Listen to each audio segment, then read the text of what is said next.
See what happens here, Mike. Mike, Yeah. how'd they, how'd, What? how'd they let you back? You asked, man. I mean, you be Oh, careful now what you're you ask for. You know that whole phrase, be careful what you ask for, you just may get it. you You blame got me. it. You You blame got it. me once again. You blaming me once again. Anything you want, You you got got it. it. Anything you want, you got it. Oh man, we're live. There's a bunch of people watching. We should probably Uh-oh. start the show. Hey, Yeah. Gabriel, roll Hi. the clip.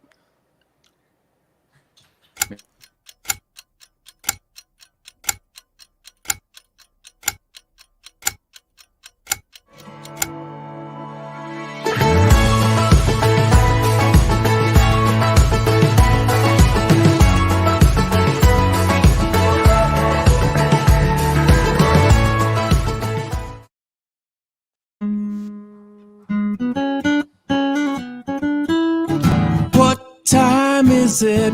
What time is it? It's prime time. It's prime time. What time is it? What time is it? It's prime time. It's prime time. Oh yeah. Hey, ladies and gentlemen, boys and girls, welcome to the internet. It's Tuesday night. That's when we do Taylor Guitars Prime Time. We talk about guitars, we have some fun, we keep it real, keep it light, get a little nerdy. And tonight, we're really excited to have Mr. Stefan Egerton on the show. Hey, Stefan, welcome Hi. to Prime Time. Hello, friends. Sitting in for Miss Lindsay Love is Mr. Mike Venezia. He's back again. Hey, Mike. Hey, Mike. Host, Hi, Mike. Mr. J. Hi.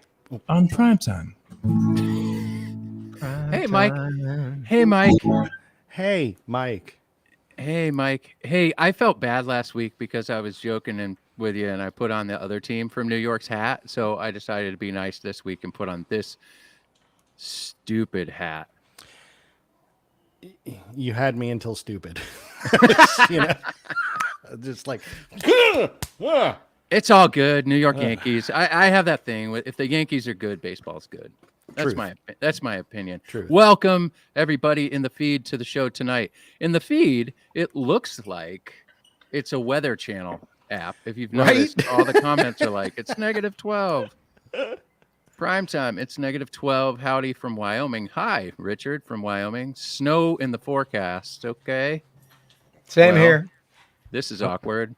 This is awkward. It All is right. winter. So if you've never been a part of this lovely show, it's called Taylor Primetime. This is the Guitar Nerd Talk Show where we get on here. We talk a lot about guitars and stuff.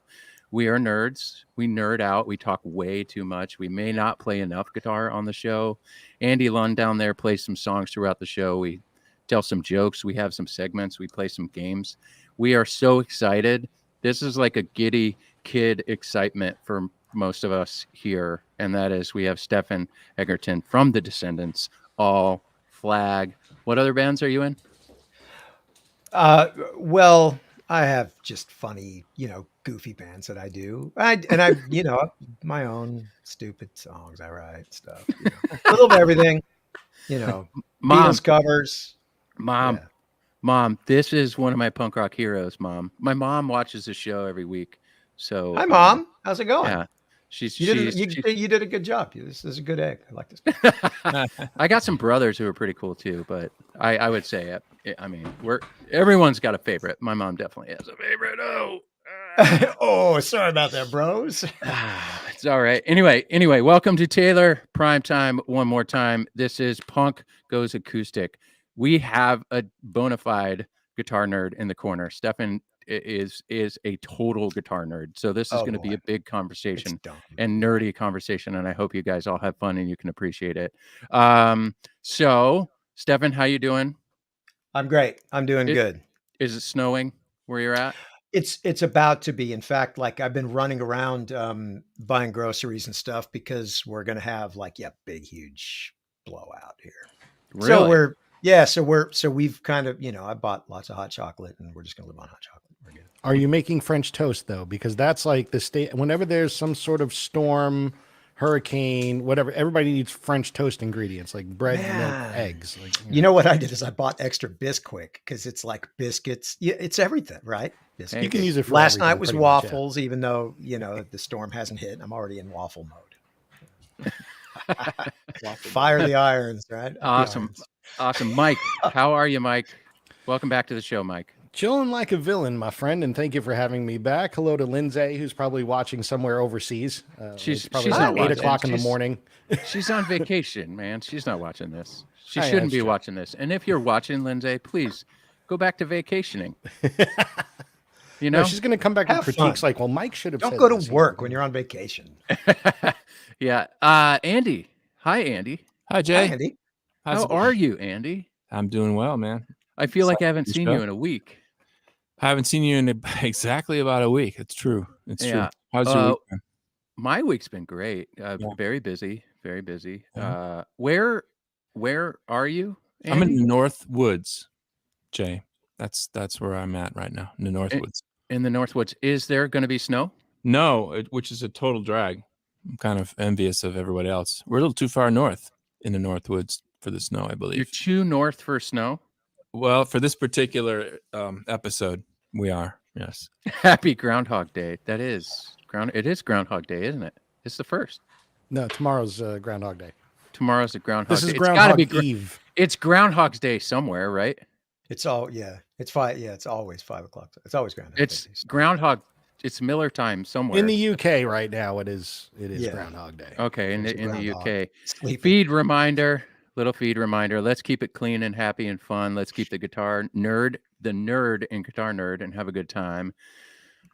Please don't do anything where we got to put you in timeout. I think we had to put someone in timeout last week. It's such a bummer. I don't like Really? putting people in. Yeah, people. That's Let's not do that. Let's Yeah. just. Stefan's a nerd. We're better than that. Yeah. Let's not be. Yeah. Okay. So also reminder, there's Evan's question at the end of the night, which is going to be trivia. If you're not familiar with that, it's formerly known as trivia. Evan's question. We are giving away. What are we giving away? I have it. A couple of t-shirts, trucker hat, and a pick tin, and a strap. That's what we're giving away this week. So Nice. stick around for Nice. that. It's gonna be a good time. Right. Andy, Yes. let's go into this next segment. You know what the segment is. We do have. We got some hate this week. Yeah. Do you have a song? Who did we get the hate from, Jay? It's a little bit embarrassing. I got molded by my mother. My mom is the hate again. Here's why. This has So, happened more than once. Yeah. See, well, one time we were supposed to have a show on her birthday, and then I booked a big video production, and we couldn't be here for it. So that was a bummer. So the following week after that, we gave her a birthday show, and Andy sang a wonderful rendition of "Happy Birthday" to her. You didn't say it was wonderful at the time. Well, okay. So and then In fact, you were in last week, timeout for it, or well, listen. So last week, Andy came back and he was like, it wasn't my best performance. To which then I was like, yeah, my mom told me it wasn't your best performance. Right. So yesterday I'm talking to my mom and she goes, hey, I got to tell you something. I was very embarrassed the entire show. Like my mom's watching the show by herself right now, chilling, right, watching this show. And anyway, she was like, I wanted to text message you right then and say, you take that back. So Andy, Yep. this is me publicly apologizing for joking about my mom saying it Okay. wasn't your best performance. She really does appreciate it. So my mom is the hater. So I If thought you- about it. I thought about it a little bit this afternoon when I got your message. So I jotted down my thoughts for you, Jay. Okay, Jay's mom was not too happy because of his comments about my singing. Happy birthday is simple and not so obscure, but I got lost in a bizarre time signature. It's okay, I admit it, Hope your day wasn't ruined. Keeping it simple is usually better. When you play simple tunes, sorry you were disappointed. There's nothing more to say, but at least I didn't miss her birthday.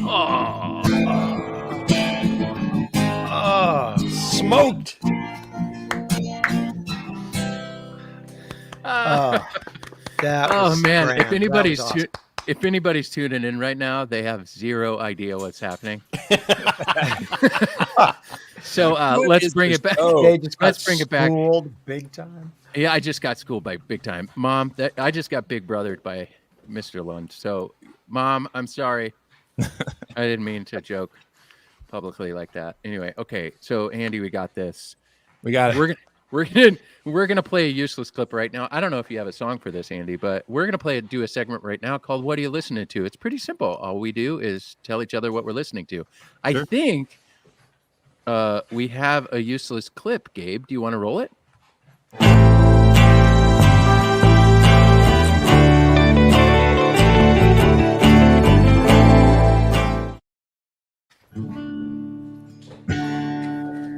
Where in the world did you go? Did you rock something fast or groove slow? Did you play a guitar? Pretend you were the star?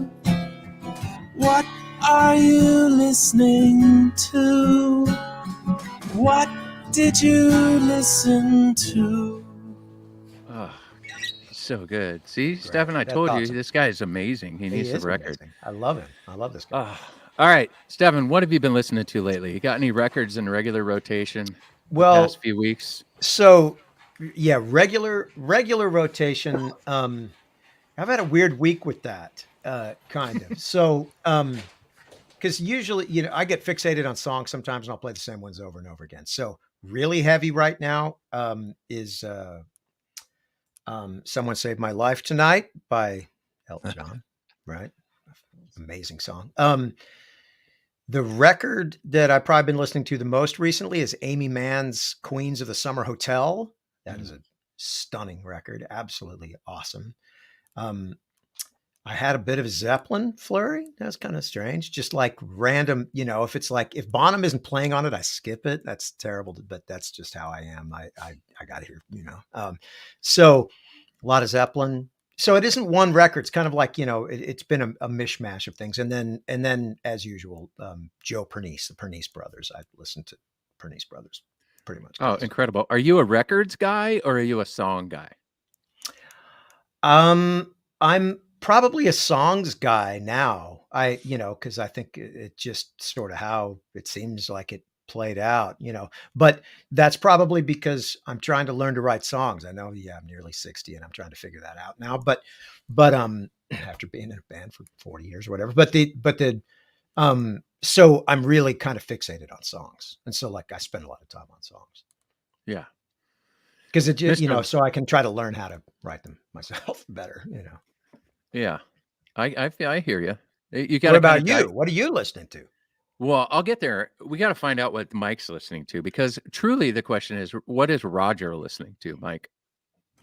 Roger is listening to anything that Mike is listening to and hearing more sonic output than I possibly can with my ears because, well, he's a dog and people just call me one. So what am I listening to recently? I'm a vinyl collector, and just yesterday I had delivered one of my holy grails to the house that, holy grails for LP collectors. They're, ones where it was either 1,000 pressings or very limited pressings because CDs were coming out and LPs were on the way out, or it was only pressed in certain countries, or the ones that you can find cost hundreds of dollars. And I found one of my holy grail LPs in Moscow, of all places, and it finally arrived after 2.5 weeks.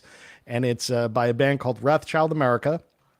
and it's an album called 3D. And it's, I'm more of a thrash metal guy, so this is right in the middle of it all for me. A bunch of guys from Maryland that I'm cranking that out, and then I'm also been cranking a whole lot of Rush because I'm also a prog rock guy. So thrash metal, prog rock, Wrathchild America, and Rush. It's good for the soul, and Roger likes it all. It's all Roger approved, which is what it's all Roger approved. Yeah, I get it. Sound the good. I have a Rush I have a Rush thing. I have to, because yes. So I really it took me a long time to make peace with Geddy Lee's voice, despite the fact that he is a wonderful bass player and just an awesome guy all the way around. I mean, who can't love Rush? They're just awesome. But his voice was never to my taste. When I was a kid, I actually made a version of Hemispheres, which is my favorite Rush record, where I just hit the pause button on the cassette every time he opened his mouth. And I made this long instrumental version of it, which was killer. God, that thing was just great.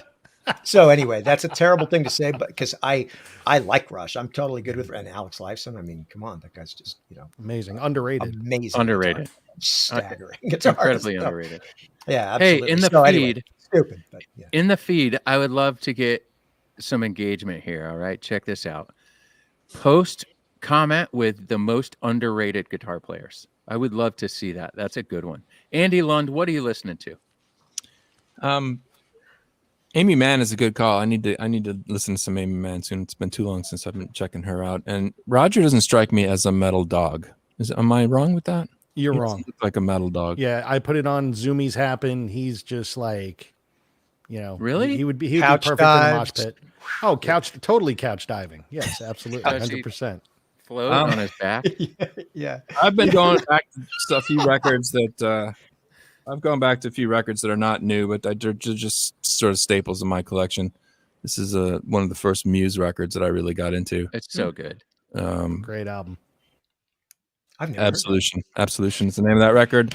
And then Like Clockwork. Stone Age.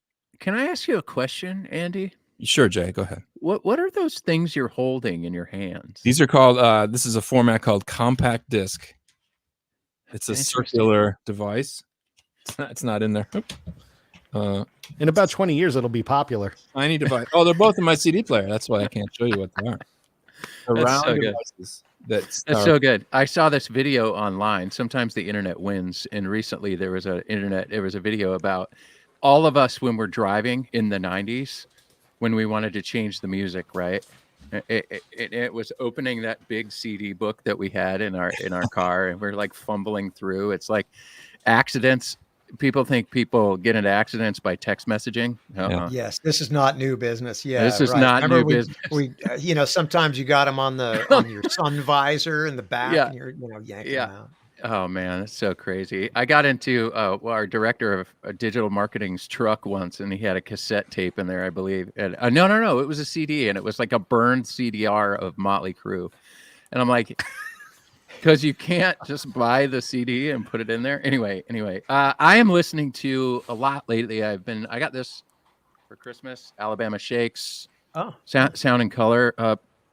Brittany is so amazing. I mean, come on. And then the other one, this next one, it's almost like this is going to be an ad for music. Quicksand's new record. If you're a fan of Quicksand at all, Quicksand, Distant Populations. I love this band so much, would be a top 5 all time for me, but check this out. Oh, that's tight. Ooh. Yeah, that's awesome. That's awesome. Yeah. Limited pressing. And nice. You know what? It's like I said, I accidentally wore my Quicksand shirt tonight. Like, I love this band. So if you like heavier music, listen to Quicksand. They're fine. Fantastic. Yeah, yes? that they are fantastic. And Mike, since funny, I don't listen to a ton of metal that here and there, but one band that I really, really love that just put out a record and what I've heard of it is fantastic is the band Voivod from Canada. Voivod is amazing. Voivod. They are check the back absolutely amazing. Check the Nothing Face, Outer Limits. All of it. Angel Rat, incredible.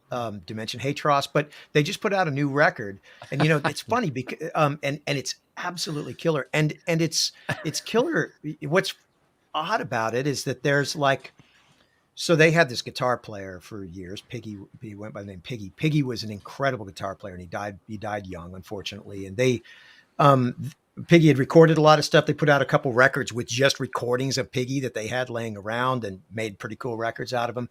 But then they got this guy, this friend of theirs, who was a huge fan from their town, and he has absolutely nailed it. Never has somebody walked in and gotten it so right as Dan Mongrain has for Piggy. It's incredible. So this new record, it's like listening to classic Voivod. Absolutely amazing. So anyway, sorry to derail us here into more music, but Voivod. Yes, absolutely. 100% agree. Yeah. Great band. Everybody's throwing in these underrated guitar players. It's just like you have to agree with it. There are so many guitar players. We've talked about it on the show a couple of times, Stefan. Like when people make these, when Rolling Stone magazine makes the top 100 guitar players of all time, it's like you're missing 99 guitar players from it. Yeah, right. It's the top 100 guitar players that everybody who familiar with their name, already what I mean? knows. Yeah, yeah, right. Already knows. Anyway, that's fantastic. Thanks guys for telling me what you're listening to.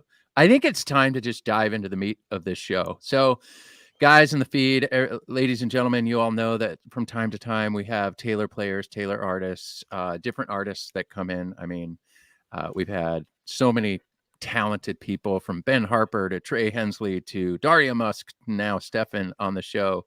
And it's really exciting. This one's really, really exciting for a lot of us here. Later on, we're going to play a game.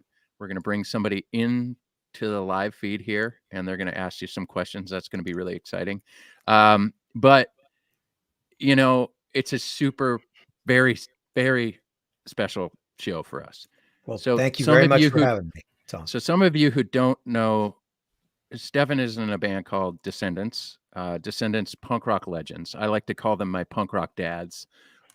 If you're not familiar with Descendents, we're going to play a little clip real quick. We got a little 30-second clip from the acoustic session that you did with us. So everybody enjoy this for a second, or don't, but don't go away. Have fun. This is going to be a great conversation. Gabe, will you roll the clip, please? When I walk down the street, people can't resist to stare. I don't exist and I'm not really there. Getting scared, I wanna get out of here. Cause people around here ain't like the way I know. Ain't like the way I know. Like the way I know. Like the way I know. Like the way I know. Like the way I know. Like the way I know.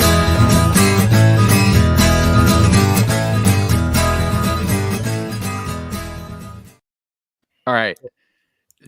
First of all, that was loud and awesome. They are a loud electric band, right? And a few months ago, it was probably back in September, August, September, something. Yeah. August, September, something like that. I reached out to you and I said, "Hey, you want to make something special happen? I would love it to get Descendents in a studio and do an acoustic session. This is something that I've never really seen before. You probably have done some acoustic things from time to time." Nope. Yeah. Not even close. Yeah. I don't think so. So I could proudly say that was the first Descendents acoustic set. By far, yes. We've never done an acoustic in store or whatever. Nothing like that's ever happened. So that was really fun. And it was a leap for us. So that was the first. Okay. And it was just, all of us were in awe when we saw it.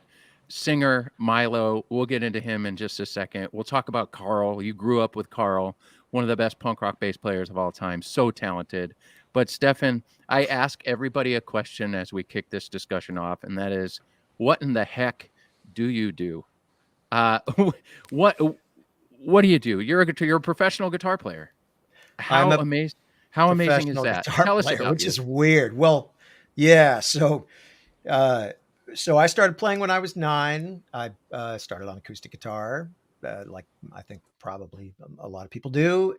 And I started playing at a shopping mall near my house when I was 11, and playing in front of people. And I loved it. I was already a music fanatic anyway. And so it just, I kind of continued on just pursuing music with little regard to anything else. That's pretty much all I've done. I got to join Descendents, who I was a huge fan of. I joined in late 1986.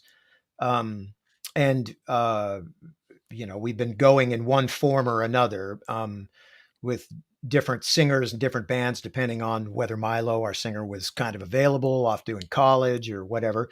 The first full-length Descendents record is called Milo Goes to College, which he did. He went to college to begin what ultimately became a doctorate in biochemistry. So he's one of a small handful of punk rock singers that also has a PhD, along with Greg Graffin and I think Dexter Holland too. I think there's a couple other PhDs floating around out there, but Milo, that was kind of his track all along. So I got to join the band in '86. And so, I've been playing with them all this time. So yes, I'm a professional guitar player, I guess, in a funny way. But I am also into the recording studio world quite a bit. I mix records and have produced, tons of bands and that kind of thing. So I'm also have my toes in that a little bit. Make occasional music for television. I do a little bit of that, not a ton of that, but some of that once in a while when somebody needs punk rock and then they call me, but so that's kind of what I do. And I parent mostly. At this point, I'm now at the end of that, coming towards the end of that journey. My kids are grown now, but yeah, so that's kind of what I do. You get to play music, and that's super special, and it's super exciting I try never to forget how absurdly cool and lucky and fortunate I am to get to do that, and that people still care about it after, a band that started in '78 with kids and, just kids. And here we are still getting to do this. We're all pretty well blown away by it. Mom, the band started when I was 3. Do you see how big of a deal this is right now? All right, so check this out. I got some useless questions, and then we'll dive into the meat of a conversation, and then we're going to bring our good friend Ryan on a little bit later to ask you some other questions as a fan. Useless questions go like this. You can ask them, answer them quickly if you'd like, or you can think about it. Whatever. But I think they're easy enough. Stefan, what's your favorite color? Blue. Hey, so is mine. Actually, I wonder if I can be more specific. RAF blue. Ooh. RAF blue. Royal Air Force blue. I love that. I like this. What is your favorite sport? Here's the deal. Sports. I try and closest I go. Podcast. Yeah. Yeah. The sport closest I get is basketball. I do enjoy basketball. Excellent. Okay. Andy, we may have to change 2 minutes of sports, but we'll get there. Okay. Song you wished you would have written. What is the song you wished you would have? Or a song you wished you would have written? A song that I wished I would have written. So Like Candy by Elvis Costello and Paul McCartney. That song is incredible. Hands down. What a good song choice. I didn't even think that was going to be your answer. Okay. Yeah, where is your most favorite country outside of the US to tour or play shows? Wow. That's a great question. We've had some really, really great shows in Melbourne, Australia. Really great. Like Melbourne, Australia is, not in any other way, but musically speaking, it's like maybe it's kind of like the Detroit of Australia or something. It just, there's, like great affinity for rock and roll of various kinds. So that's a great place to play, Melbourne, Australia. And there are a lot of other places that are awesome to play too, but that's one that we consistently have a great time. That's great. I love it. Melbourne's great. Have you ever been to Melbourne, Andy? Yes, I have many times. Andy gets to travel usually when we're not in a pandemic a lot. Okay. Favorite guitar that you've ever owned? Oh, wow. My favorite guitar that I've ever owned.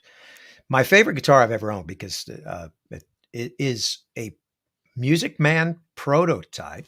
Here, I'll grab this thing. Hold on a minute. Oh, see, I knew it would happen. It's in the rack. It's in the rack.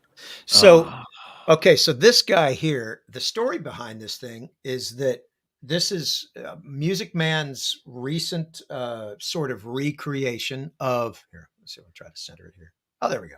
Right, kind of. So anyway, this is Music Man's recreation. You know, this is a Leo Fender design, kind of updated, right? And I saw it on their website right when they came out with it. But the pictures, I think the model that they initially had a tremolo on it. I don't like to use a tremolo. I throw things out of tune real easy. And I was like, is there a chance you would ever build this without a tremolo on it? And they, Brian Ball, a good friend, said, you know what? I think I have a prototype hanging on my wall. That's this. And so they took all the electronics out for me. I have a thing for not having any knobs or anything. I just have a pickup wire to a jack. And so they plugged these holes for me. They plugged where the switch was, the pickup selector, and they kind of turned it into a single pickup version. And when I pulled this guitar out of the case, I was just like, I couldn't believe it. Like, I was holding it against my stomach and I could just feel the entire body of the guitar resonate, and in a way that I just absolutely loved. And so I absolutely fell in love with this guitar. And so eventually they actually made they offer this as a artist series guitar. Now, if somebody wants to, buy a guitar that doesn't have any knobs on it, I'm not a graceful player. And so it's good for me to not have anything. Cause I'm all over the place with it. And so this way I don't smash my hand into anything. And so anyway, I love this guitar. So as far as favorite guitars, this is it. This is the one. And I don't tour with this one anymore because I was taking it everywhere. And I was like, sooner or later, this thing's going to get stolen. Like, I hate to even say it, but the bass player from Dead Kennedys, Klaus Fluoride, the incredible bass player, he played the same bass on everything they did. And it just went away in South America after he'd been playing it for, I don't know how long, 35, 40 years. Who knows how long he'd been playing that on how many classic records. It just went away. So I was like, I'm not taking this one with me anymore. So this one stays at home and it stays right here in the rack. And this is the one, if I'm grabbing an electric guitar, I grab this one. I love it. Yeah. I've had an opportunity to hold your guitars and strum them a little, and they are fantastic. I love them. It's really a comfortable guitar. That's electric guitars. What's the first guitar you ever owned? Do you First remember guitar it? I ever owned was just, it was a no-name pawn shop guitar. I'll give a little bit of a silly backstory. I'm kind of a long-winded talker. Sorry about that. I get nervous and I talk too much. So I really wanted a guitar. I was pestering my mom. Sorry, Mom. I pestered. But anyway, so I ended up, I had a little toolbox and a little crate full of wood that my grandfather had given me for Christmas. And I built this thing out of, I tried to make a guitar, right? When I was like 7 or something like that. We called it a Zitar. And my mom gave me an old guitar string and I put it on there and you could kind of bend the neck and play like a little, so I made this like goofy little thing that, and so she finally relented and said, okay, fine. And she got me a guitar. She said, if you keep taking lessons, we'll get you a better one. And so the guitar, my first guitar was kind of just a no-name, cheap, pawn shop guitar. Perfectly adequate for me to learn all my first chords on. But my first, then shortly after that, I got this really cool acoustic guitar that I would absolutely kill to have back, even though I don't think I'd be able to play it. It was a Grammar, which if you look these up, you'll find pictures of people playing them. They were really neat, beautifully made guitars. Mine was tiny. It had this itty bitty narrow neck inlay all over it. It was beautiful. It was beautifully made. It sounded fantastic. And so when I started playing out, playing the shopping mall when I was a kid, that was the guitar I was doing it on. It was my Grammar. And I played that guitar for years, but eventually it literally the neck was too small for me to play, but I'd still kill to have it back. So I love it. You know what? We got this question right here that it's not the Q&A portion of the show yet, but this is a good question. But here we go. I want to bring it up here. Hey, Stefan.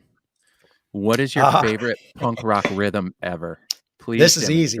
I'm sure I've demonstrated this before. I'd have to go back there to the drum set to really do it, but I can't. But So when I was a kid, I was floored by Robo from Black Flag, his drumming, which Robo is from Colombia. He had a very kind of a different take on rock drumming. So if you listen closely to Black Flag's the early Black Flag output with Robo drumming, he had a certain beat that he used to do. I don't know if you can hear my foot down there doing the bass drum part, but the hi-hat he would do, instead of doing 4 counts like a lot of drummers would, he would do 3. And so his beat was, so if you imagine like,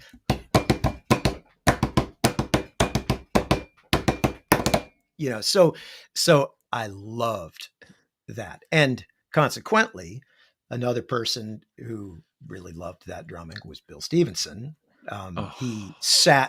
He was planted from the beginning of Black Flag. He was planted right there watching Robo. He was a little kid watching, you know, the guys who were a little bit older than him. And so he, you know, Robo was robust, you know, and all of his drums were flat. He played a huge Vistalite set, 26, 14, 20, these monstrous, you know, huge Vistalite drums. Every single thing completely flat, every cymbal flat. And he had this really, oh, I loved it. So yes, in the long-winded answer to your question, Robo's drumming, which one could maybe argue is based on a cumbia rhythm, which is amazing. Man, this is why. Mom, this is Oh, why and I another feel one. today. Sorry, I have See? to interject another one. Sorry, you said my favorite, but I'm going to give you my other favorite. Maybe I have 2 favorites. The original drummer in the Dead Kennedys, they just called him Ted, you know, on the record. But I think his name, it might be Ted Schlesinger. I'm not sure, but he, you know, if you listen to Holiday in Cambodia, it's kind of like, it's like if a ska beat was coming from a really evil place or something, but he uses the same one in Holiday in Cambodia and Police Truck. That rhythm is stunning. Anyway. Yeah. This is so good. You're getting great questions also. So from time to time tonight, instead of doing Q&A, what I'm going to do is throw some questions up from the feed. Great. Because these are great. One of them, Double E has one right here. It says, "Why punk?" Why punk?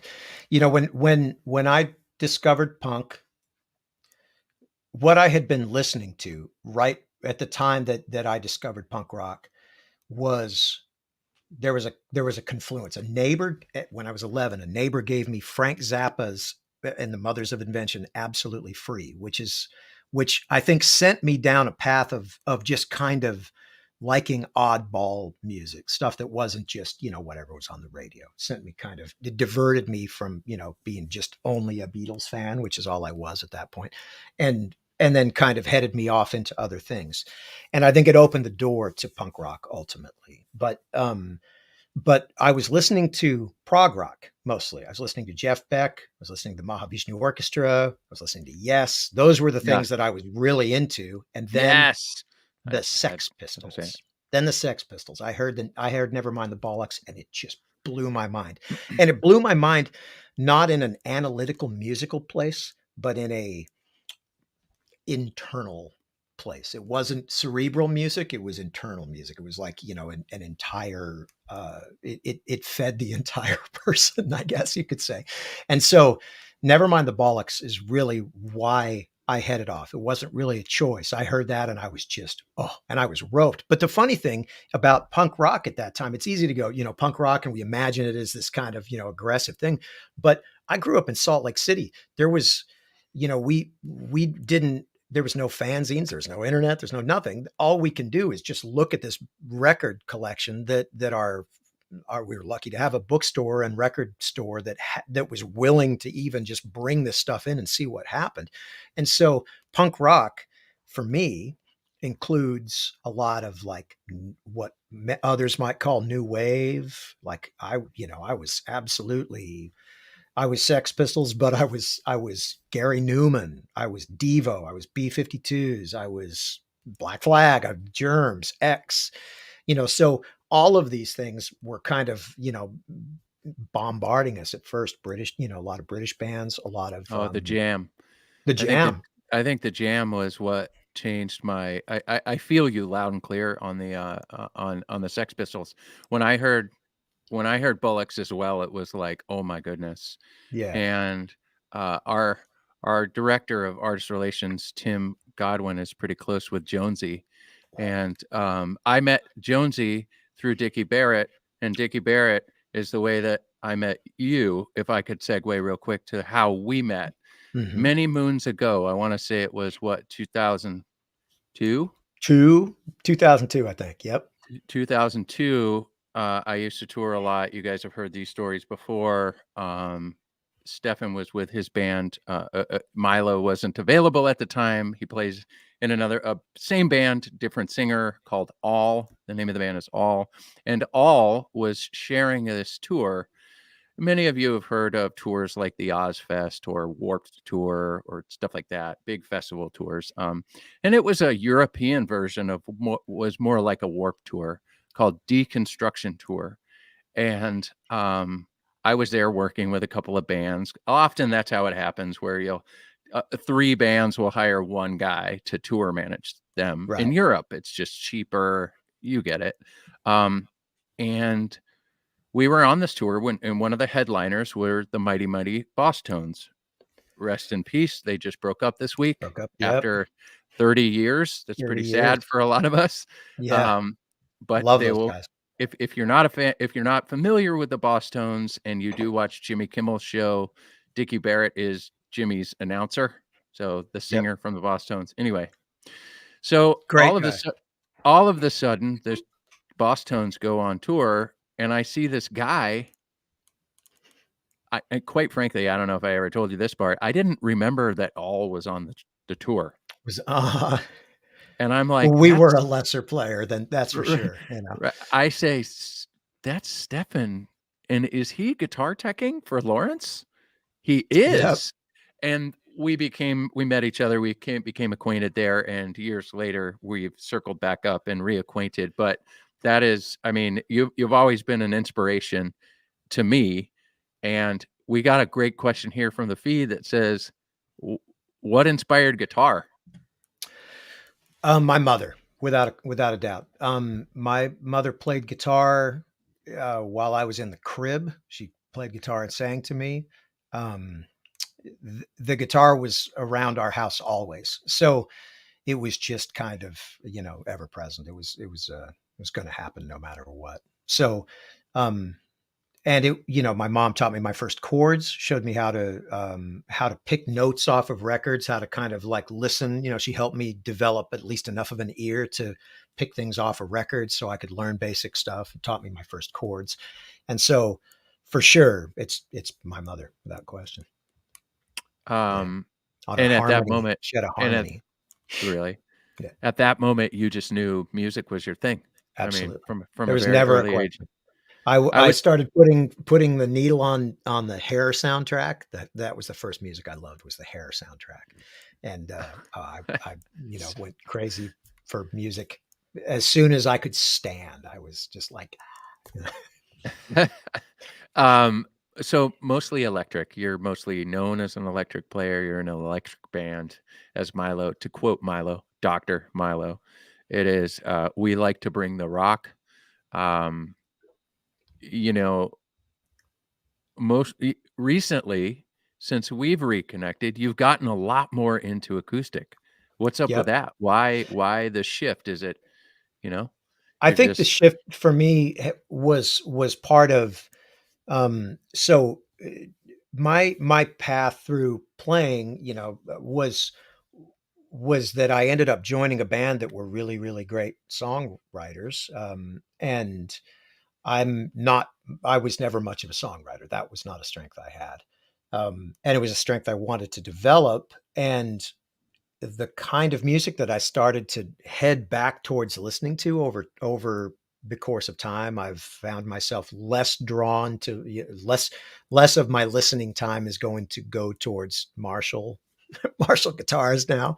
I just listen to a lot, sort of a broader range of things, and acoustic guitars were it's a great way to write. And so I'm trying to develop as a songwriter. I know that sounds really stupid since I've been a musician for so long and had that, that good fortune, but that's a thing that I want to learn how to do before I leave this mortal coil. And so I'm trying to be a fully fledged songwriter by the time I'm 60, I hope. That's what I'm working great. on. And a marathoner, apparently. And Mike That can hasn't talk to gone you so about well that. lately, but cake has been consumed lately. I guess. All right. Running. I just got over. I'm at the tail end of having shingles. Oh, That has man. been no easy time, and certainly you don't want to really even take the dog for a walk if you can avoid it when you have shingles. Now I'm back to walking, but Watson was home for a while and I was eating cake during that time for sure. Oh, man. What a bummer. No Oh. marathons right now. All right. So you have a 717, a Builder's Edition 717. I do. Grand Pacific round shoulder dreadnought. You have a GS Mini Limited, I believe, with walnut back and sides on it. And you recently got a GT 811. Oh, I have a couple of questions about these, and then we're going to bring our buddy Ryan in to ask you some more. sounds great. 717. Look, you've got an old guitar, right? You've got an old acoustic. I think it's a Guild. Correct? No, I have a Gibson. I have a 73 Gibson. That's right. I have a 73 Gibson. It's called a Heritage. It's a full dreadnought, big bodied guitar. And I love it. It sounds wonderful. And probably, I've written more songs on that than I have on any other guitar in my whole lifetime, for sure. Until very recently. And the 717 is something that I really like to record 2 passes of guitar with 2 different guitars. I just like the way that's wonderful. Yeah. Sounds. And so I like to mate the Gibson and the 717 when I record stuff a lot of times. If I'm doing 2 guitars but if I'm doing 1 guitar, I'm drawn to the 811E. I'm drawn to the GT. Okay. And I'm probably drawn to the GT, I've written November. Have you guys ever heard of NaNoWriMo? Do you know what NaNoWriMo is? National Novel Writers Month, NaNoWriMo. I won't be doing that, but lots of, but it's a thing. It's like there's a website and people go do it. Well, during the month of November of last year, I made it an effort to try to write a record's worth of material in a month. I'm not saying any of that's any good and not that much of it. Some of it may surface. You never know. But I wrote all of that on the 811. All right. So one question. All right. So GS Mini, love it or hate it? Love it. Okay. GS Mini's killer. GS Mini saved the pandemic for me. And, because we got a pandemic puppy. That's Watson. He's over there asleep now, the Cocker Spaniel. And, he needed to be outside a lot. And I just roamed the backyard with the GS Mini. I wrote a ton of stuff, practiced everything. I did a ton with that guitar. I love the GS Mini. I think when we talked about it before, I said it's the Swiss Army knife of guitars. True. Okay. True or false? Every guitar player on the planet should own a GS Mini. Absolutely. If you were going to have one acoustic guitar, that's a great one to have. Right. So good. Absolutely. Okay. All right. We'll get there. And it stomps any other, if we're going to call it's not really a starter guitar. It's not fair to call it that, but let's say, you were kind of entering guitar playing and you weren't quite ready to start throwing down. An incredible place to start. Perfect. And if you're a kid, totally perfect. I agree. Couldn't agree more. Okay. We've heard, this is another true or false. We've heard that the 811E, the GT 811E, comes with songs in it already. Is that true or false? Mine has. Mine. You pick up an instrument you have around. If you're lucky like me, you have a bunch, and you can pick one up and just this thing today. And, maybe you're going to just play somebody else's song or play a song, whatever. And then some of them, just something kind of happens and you end up in the creative process. That's how that works for me. The 811 is my Gibson, and my 811 those are my like creative guitars. Those two. I love it. You got to have Yeah. those in your life. That's fantastic. Absolutely. Yeah. All right, I got a couple of questions from the feed here. Then we're going to bring our buddy Ryan in. He's going to ask some questions. It's going to be fantastic. What's going on here? Why? Oh, yeah. What? These guys are talking to me in this like private chat over here, and I don't even know what's going on. So I'm gonna just move past that. Gabe, Ryan. All right. So the last question that I have. Nope, we're gonna skip that question. We'll bring it into the end. But somebody over here, it's a good question. PP Dud. Interesting. I don't know what that stands for, but what separates Taylor guitars from others? Why pick a Taylor over a Gibson or a Martin? That's a good question. Well, why pick any guitar over another guitar? Another guitar. What do you guys? Yeah, well, I mean, I want to hear from Andy or Mike. Yeah, let's go to the sales guys down here. What would you guys say? Why pick one guitar over another? Andy. You don't always know why, but you have to pay attention to the vibe that it gives you when you pick it up and you put it in your lap. When I was in retail, I used to tell beginners that all the time, and because if you don't know about something and you're getting ready to throw some money at something, you ask questions, but really in the end, there's only a couple things that are super important, and they are is it playable. Right? That's really important, especially if you're a beginner. Is it playable? But what is the vibe you get from it? If you don't know why you like one over another one, it's okay not to know why. And I think that those are the guitars that have songs it's in them, and those are the guitars that you're going to want to pick up in the morning when you have a couple of minutes. And that's really what it's all about. Just wanting to have a good friend and being able to connect with something that you didn't know before, I think. Ken's comment here is great. In my case, the guitar seems to pick me. That's kind of how I am. That's how I am. It's been very hard. We work at Taylor, man. We can grab so many guitars any day. We can just walk around the factory, and there's guitars. There's guitars behind me over here, or in front of me over here on the floor. And guitars just pick me sometimes. Mike, what would you say?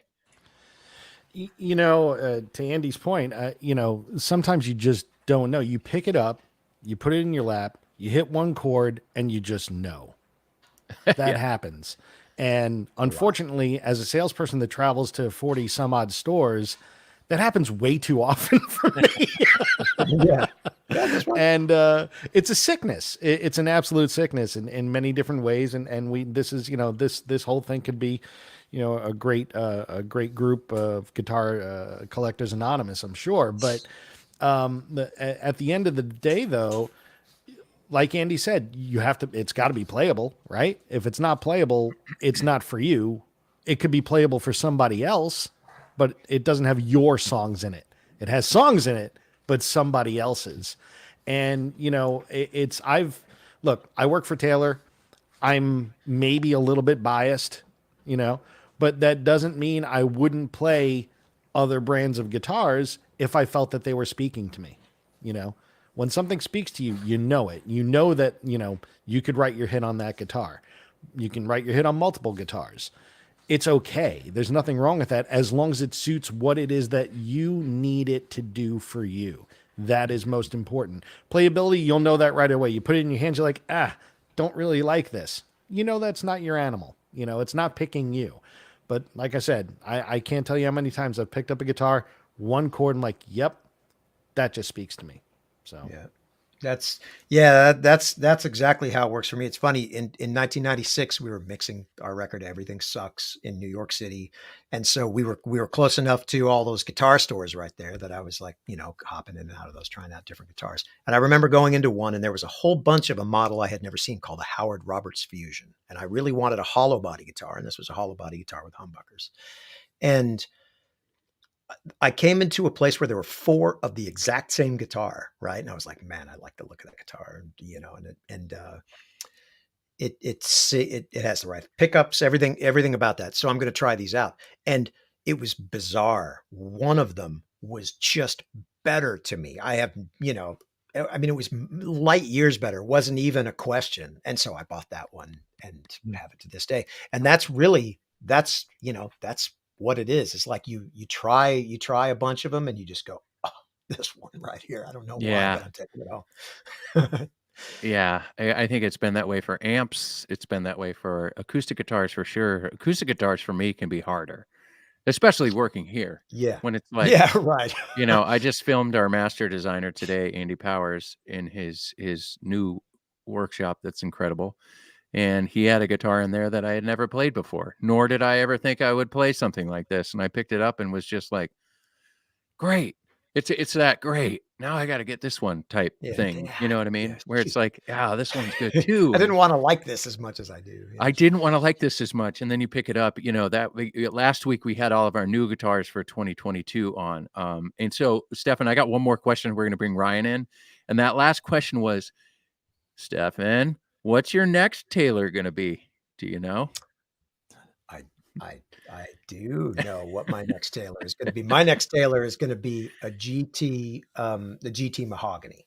And the reason, so I got this 811 and that's,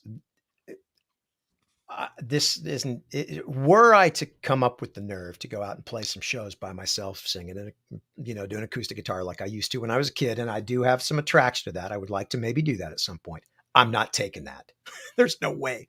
It's just staying here because it's kind of like, this is one of those ones where you just go, no, this isn't leaving the house. Like I was saying about that Music Man guitar that I have. Well, I'm hoping that the Mahogany, that's I think the one where I can feel comfortable about taking it with me. Yeah. And yet it had, the GT, I love everything about it. I love the size is right. It's not too boomy for my kind of cruddy voice. It's got like, that really great scale. It's just awesome. So that's my next one. Oh, snap. What? I brought Ryan McMahon into the show. Hi there. What's up, Stefan? How you doing, man? Ryan? I'm doing great. How are you doing? Ladies and gentlemen, this next segment, it's a very special segment. Ryan is a big fan of Stefan and Stefan's work. For sure. And so I wanted to get him on here as our, he's district sales manager for Canada, right? Yep. And the Pacific Northwest too. The Pacific Northwest. Mm-hmm. He's got it all. He's got a big market here. And so I want to get some questions out. But I heard a little birdie named DeLund may have a song for this segment. Ha-ha. Surprise, Ryan. Welcome, Ryan. Welcome, Ryan. Welcome, Ryan. That was great. That was the best part of my day right there. Thank you very much. That was awesome. Fully fleshed out. Very happy to be here right now. Thank you. I like the middle part the best, honestly. Oh, that's so good. All right, Ryan. The bridge, I think. It was the bridge. It was the bridge. All right, Ryan. You got some questions prepared for Stefan. I would love to hear those questions. Go for it. Some of these questions got asked already, so I've been on the fly working on some. Stefan, I know you played a Dan Armstrong for a long time. Tell me about that guitar. Is that still around? Do you still have it? How did you come into that guitar? So here's how all that played out. So when I was a kid, the place that I got my first good guitar, my Grammar acoustic that I got when I was 11, I used to haunt this place. I went there after school every day. It was right by school. So I would just go in there and hang out. And they were very good to me. And they just let me kind of be there, like wasting time playing guitars and hanging out all the time. In fact, they even helped me like make my first decent electric guitar. They gave it to me. I swept the floors for a while and stuff. And they had a Dan Armstrong hanging on the wall. And I was like, oh, this store was called Acoustic Music. That was the name of the store. And it was sold almost exclusively. There was really only acoustic guitars in it for the most part. They were a Guild dealer, a Gurian dealer. And there's this Dan Armstrong. And I was like, oh, and they're like, it's plastic. They thought it was a piece of junk, right? Well, I was in love with this thing from 11 on. Well, then one came up available for a very good price in Los Angeles, $350. I bought it. This was right before we had already recorded our first record. Alroy Says we'd already recorded that. And so for the EP that followed, it was called Alroy for Prez. That was the first one that I used that guitar on. And I used that guitar on every show, every recording, every single thing I did for a decade solid. Then, and it's gone now. It went away, which is, that's a hard one. That's a hard one. But I have now in Flag, I use a Dan Armstrong. It's a reissue. A buddy of mine who's a fantastic luthier here in town, Seth Lee Jones, fixed it up for me, modified it the way that I had modified my old one, because I trashed my old one. I mean, it had to be right for me. So no knobs and whatever. And so I when Flag plays, I use the Dan Armstrong still, just because it's got a certain sound to it that just, it's not all of Greg's thing, but there's a little piece of it. Greg is Greg. He could sound like Greg on any guitar, but there is a little bit of it that comes from that kind of strange sustained thing that a Dan Armstrong does that other guitarists just do. For those of you who aren't familiar with Dan Armstrong, mostly known for being a clear lucite guitar, right? It was an acrylic of some sort. Yeah. Heavy. Fantastic. Heavy. Extremely heavy. I believe Dave Grohl played one for a while. It was heavy. His was wild. I think they were famous in the Georgia Satellites, if you remember. There was in fact, they may have the reissue may be a satellite. Maybe. Oh, maybe. Interesting. For a while, I believe there was a reissue. Anyway, all right, Ryan, keep going. Good question. Okay, let's see. All right, the Descendents, a very technical band. As a punk band, there's a lot going on. Bill Stevenson, you guys are really rocking. Not just power chords. Where are these chords coming from, man? Like, because there is such really intricate voicings in the songs, and I'm just wondering, is there a place from that, or is it something that you're carrying? Where does that come from? Well, there, the way. So, one common thread through us is the Mahavishnu Orchestra, right? We're all fans. We're all. I mean, maybe Milo isn't as much. I don't think he dislikes them. I don't know that would have been his thing. But Bill knew them. Carl was exposed to them because we grew up together, and so he heard me playing them all the time, and. So there's this little kind of thread of like, proggy fusion-y kind of stuff that we all sort of like. Now the weird chords, it's like, I wanted to not just sound like Johnny Ramone. Not because I don't love Johnny Ramone. I do. How can you not love Johnny Ramone? Few guitarists are more pure in intent and execution than Johnny Ramone. He's amazing, but I didn't want to sound like him. So I tended to try to build chords out of 3 notes. And, Carl, when we were kids and I was first trying to, kind of use my best friend, I'm showing him how to, play bass so I can make him be the bass player in my bands, or whatever. And so I'm trying to show him just the basic stuff. We always tried to learn how to not play the same thing together. Like we always tried to find ways to play different lines, from each other.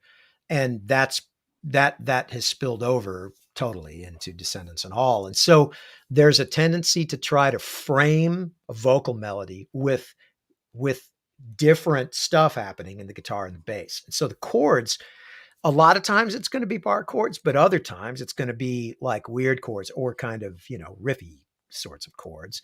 And I think it just makes the music broader. Mm-hmm. If you imagine Black Sabbath, and not that we sound anything like Black Sabbath, we certainly don't. But there's there'll be big sections of the music where Geezer and Tony are completely on just different planets, and then they come home and that's on certain parts, and there's an element of that I really like. I like it when we come together to do, let's say a more straightforward, play something together, that it has meaning because it's sort of mixed in with a broader sensibility and maybe a little drifty kind of stuff. What a great answer. Awesome. Great answer. That's great. Fantastic. Thank you. All right. I think this is more of an all thing, but do you guys still change instruments from time to time? Do you swap instruments and do play each other's parts, or we have once in a while, but not as much over the last couple of years, because since we've been back being really super active over the last decade, we mostly play, we play a lot of festivals where there's no encore, there's no time. You're just up there, you do your thing and you bail. And so we're going to get up there and play our songs, and that's that. But certainly, Bill plays guitar very, very well. In fact, a lot of the coolest all guitar parts, he wrote them. He writes probably better. I mean, he writes better guitar parts than I do. And we definitely feed into each other and look to each other for parts. If he's like struggling with a part on drums, I've been playing drums as long as I've been playing guitar. And so I'm going to suggest parts all the time. And so we're back and forth doing that a lot. Okay. So yeah, that's how that sort of plays out. So we haven't been doing it at shows so much, that kind of trade-off thing, but certainly go Roger, go. That would be Mo. That's Mo. That's my dog. Okay. Go Mo, for go. that reason. It's funny. If I had speakers on right Perfect now, timing, Watson would have been like, boom! Watson would have gone off right there. Watson. Yeah. Okay. I have to ask, who makes the band smell the worst? Oh, Bill. That's easy. Well, actually, Milo has a penchant for actually, I think nowadays I would say that Milo might be the greatest offender, because he's like really into, say, like I guess like there's a lot what do you call the chickpea stuff? Anyway, Hummus. he's going to eat hummus. Yeah, he's going to eat like all the hummus in the world and anything like that, and it's just it produces the worst. It brings out the worst in man, and I think Milo may have kind of taken that back over, and he finds it endlessly amusing too. That's awesome. I'm glad that there was a pause too. That you were going Bill, but then for the longest time it was Bill. When I joined the band, it would have been Bill, no question. Bill was just like when the ones on Enjoy, where they're like before I was in the band, and they were recording them into their cassette deck, and putting them on songs on records, the really gnarly ones were Bill, and they did smell like mustard gas. It's true. Like it says. There's always a really smelly guy on tour. It's 100%. Yes, that's mostly going to be Milo. Milo will actually bum Bill out, and Bill has no olfactory nerve left, so he can still that's a great way to look at it. Bill's olfactory nerve is shot from all the surgery he had to have done when he had his brain tumor, and he also had to have a piece removed. They went up through his nose and took a little bit of that out from that direction too. So there's the big chunk they took off the side and went up the nose too. And so his olfactory nerve is screwed. He can't smell very well, but he can still smell Milo. That's how strong they are. Answer. We're going to make a promo of this segment of the show. Here's the This is important. This is very important. This is important. This is yeah. My mom is laughing right now because she's got PTSD from all my hockey equipment smelling. It's like, it's just the goat brutal. bag, right? It's so bad. Stuff you take, it's a goat. It smells like a goat. Ryan, do you have any more questions for Stefan? I had one more, and because I read that you had taken classical guitar training. So yes, that is true. And so I was an untrained guitar player. I did take lessons, but that was pretty basic. That was just getting scales and stuff and some basic things, but I never learned any music theory. I never learned how to read music. And so when I was 18, 19, 20, somewhere in there, I heard a record by the great classical guitarist John Williams and Julian Bream, was a live record, and I heard this piece on there that I was just like, what? I mean, they're just motoring, right? And so I fell deeply in love with this. And about that time I was leaving Salt Lake. I moved to Washington, D.C. for a couple of years. And I sold all my electric guitars. I bought a classical guitar, and I dove headlong into it with the intent of trying to get into a music conservatory and learn and head down that path. That's where I was going to go. And so, yes, I took lessons, and I knew how to play well enough that I could kind of glom onto it, and the reading was starting to come. Well, then my best friend joined the Descendents, and they needed a guitar player. And so I went to my teacher, and I was kind of like, Sam, what do I do here? And he's like, dude, if you manage to get a degree in playing classical guitar, you will do nothing but teach. Nobody, there's nothing here. It's dead. Yeah. Nobody is going to go. If you have a chance to go out there and do this, you should do it. So I sold my class. I didn't sell my classical guitar. I still have it, but I joined Descendents and never looked back. And so, yes, there is a little nugget of truth to that, but I didn't get very far, and I never got to play I never got to play that incredible piece, or I could play a little bit of it at one time. But one thing that did come from that I know we're probably way over time, and I should stop talking so much. Keep going. You're fine. I got to see during the height of all this, of my interest in classical guitar, Andre Segovia played in Washington, D.C., and I got to see him play at the Kennedy Center 6 months before he died. This guy was 94 years old. He walked, it took him like 4 minutes to get to the center of the stage. And a dude in a tuxedo brought him a classical guitar.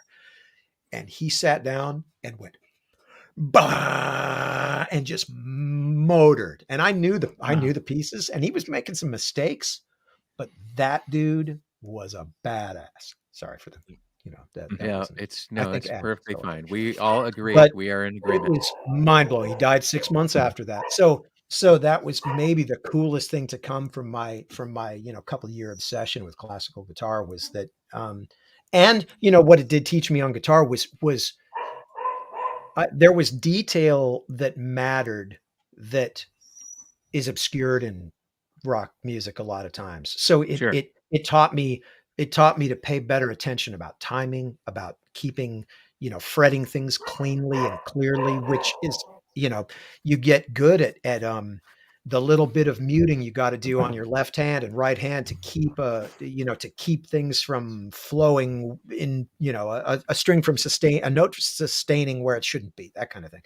Classical guitar really helped clean up my playing a bunch and teach me a bunch that I had never considered before, because I was just like a bonehead punk kid. So that's the classical piece of it. I was wondering if part of it had to have carried over into what you were doing, but absolutely, but not in, maybe some stuff about fingering on the left hand, probably so. It certainly did. My right hand, it's dreadful. I sit here with the guitars and try to do it. And, oh God, it sounds awful. Yeah. So awesome. Ryan, thank those you. are such fantastic questions. Ryan. Yeah, thank you. Absolutely. Appreciate it. Thank you, Ryan. Yeah, you can stick on the show, or you can take off, whatever you choose. It's fine. I'm good here. Great. Killer. That'd be fantastic. Hang out with us. We got a few questions from the feed, some really good questions from the feed, actually. All right. So I'm going to throw some questions up on the screen real quick. We'll answer those, and then we'll move the show along. All right. This one's good. Ken, Stefan, what's your guilty guitar pleasure? Guilty guitar pleasure, I guess. Wow. Well, I'm having, at this point in my life, I don't subscribe to the idea of guilty pleasures anymore, because it's all just, I like all of it. There's Watson back there. So guilty pleasure, I guess. I think my guilty pleasure at this point is just getting to songwriting is kind of like my guilty pleasure. pleasure. Songwriting is now my guilty pleasure. It's a little bit less about guitar playing, which that sounds terrible to say. I'm not, but I'm less, I used to focus on guitar completely because, I couldn't really do anything. I didn't have a lot else to offer. I'm not a great lyricist by any means. I'm not a great singer. I didn't write that many. I've written on every record except one of ours, but like usually less and usually not stuff that anyone's going to really be that thrilled about. So, but my guilty pleasure at this point is learning to write songs and freeing myself to spend my time doing that, if that can be considered one. That's awesome. Here's a great question. Phil, by the way, Phil comes hot with questions. I love Phil. Don't ever miss a Tuesday night because your questions are fantastic. Punk sounds harsh on the vocal cords. How do you maintain a voice? I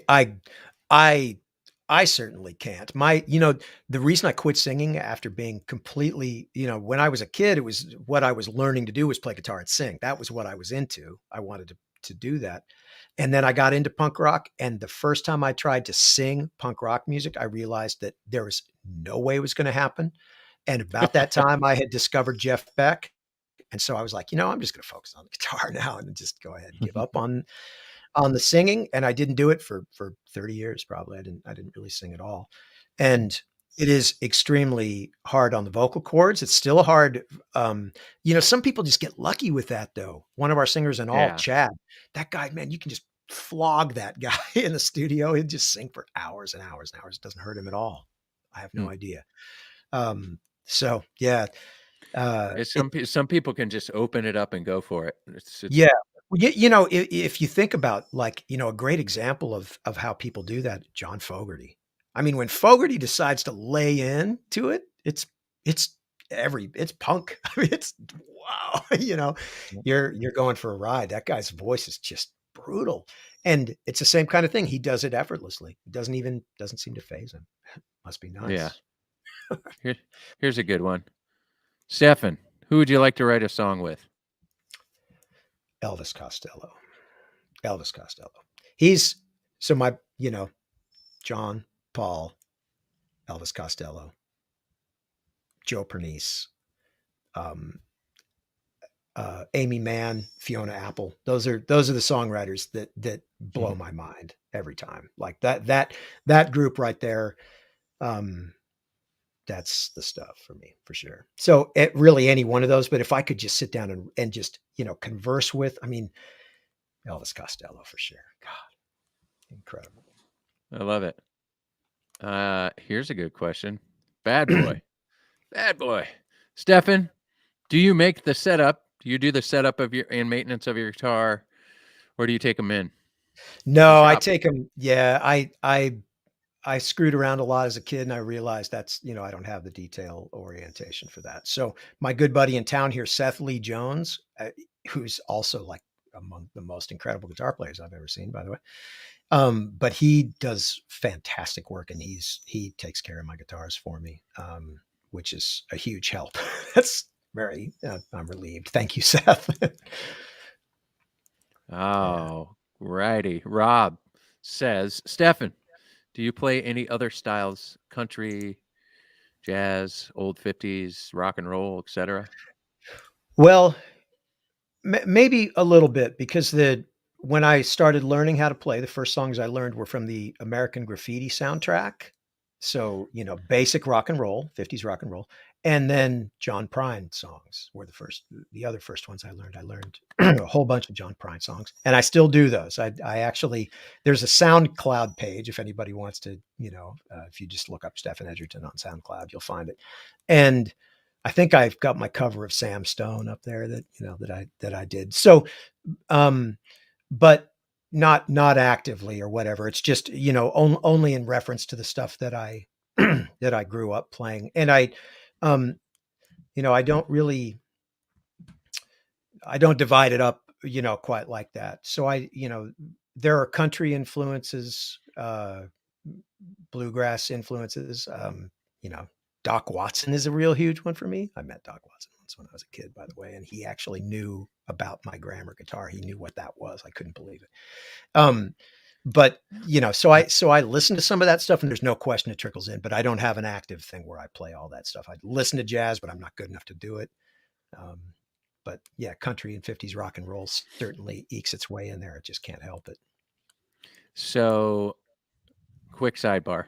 The guys over here have heard this story before, but Andy Powers, our master designer, his parents decided to take him to see Doc Watson play when he was a kid at the La Paloma Theater in Carlsbad.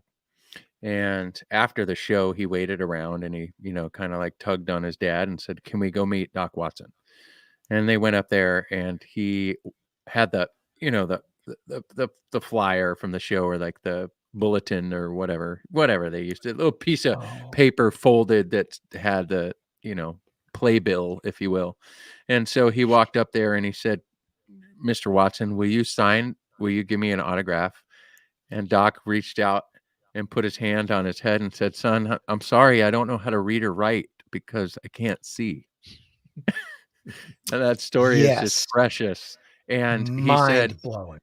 And he rubs his hand on Andy's head and says, "Maybe some of the guitar playing will rub off." Andy's arguably one of the better guitar players we've ever he's met. Astonishing. Yeah, he's so good. I didn't know that about him, and I was watching some video, and I'm like, wait, really? The guy that designs all these? He's just like, wow, Yeah. But yeah, apparently that worked. Wow, what a story! Holy smokes! My dad, my dad somehow got me backstage, and so I just said hi for a second. This is when he was still touring with his son Merle before Merle died, and that was it was just mind blowing for me because there one of the records in my mother's record collection growing up was "Will the Circle Be Unbroken" with the Nitty Gritty Dirt Band and him and the Vassar Clements, a whole kind of big crew of people. And that song, Tennessee Stud, was something that I was just fanatical about, learned how to play when I was a kid. And I know he didn't write that one, but still amazing. And so, that was kind of my entrance to that. And that was an amazing show, except that people were hooting and hollering the entire time. And Doc was not happy. He told everyone to shut up. It was pretty awesome, actually. In retrospect, it was like, yeah, that was cool. All right, we got a few more questions for you. Did you ever play with Jeff Beck?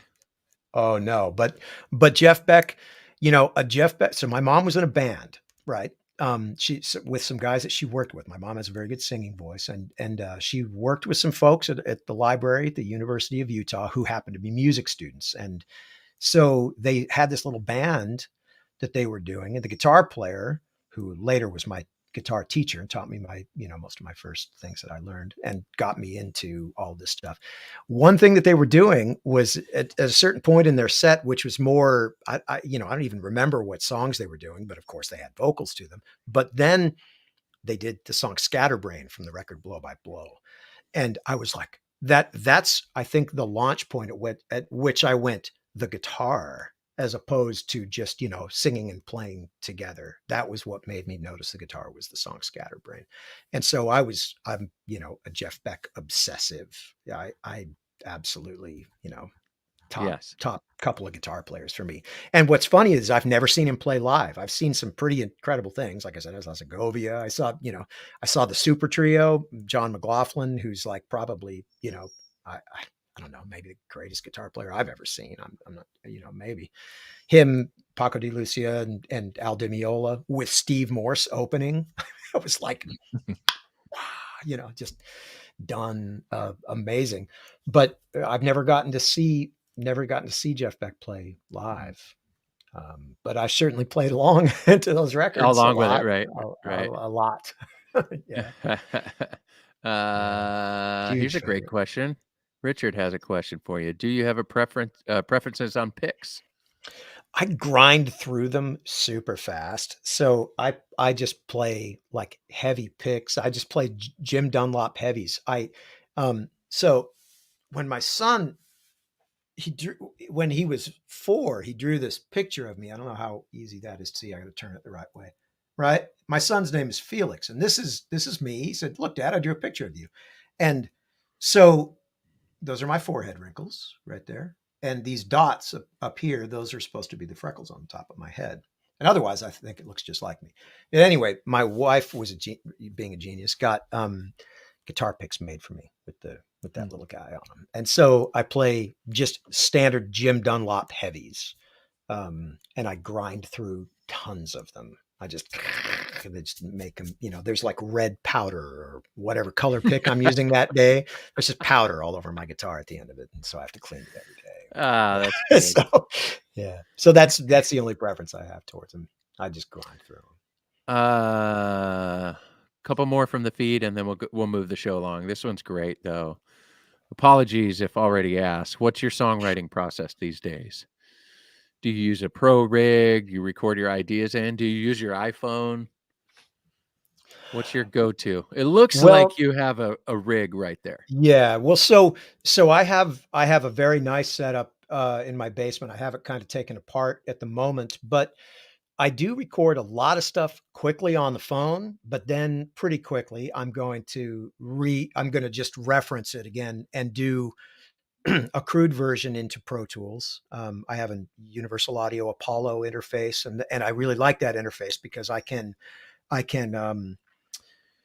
you can plug a guitar into it and use a guitar sim in real time to, use like a Vox, I use an AC30 or whatever, and make a very decent sounding demo with it. And I have a couple of, I have several nice microphones.